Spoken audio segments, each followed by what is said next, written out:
In this video, I want to talk about how you can transfer crypto from eToro to an external wallet.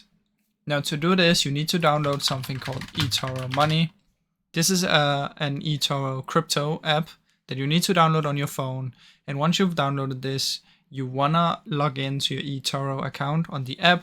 Make sure you verify your phone number and everything so your profile is completely set up.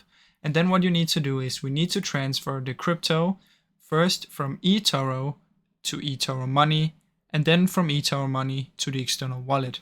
So how this works is, and let me just show you, you need to do this on eToro, go to your portfolio, click on crypto, select a position, then you want to click on transfer to wallet. Now I don't have this option available because I don't have eToro Money, but you need to do that. And then you can do that. From that, it will be transferred to your eToro Money wallet. And then you simply want to open up eToro Money on your phone, and you can select the crypto, and there will be a send button.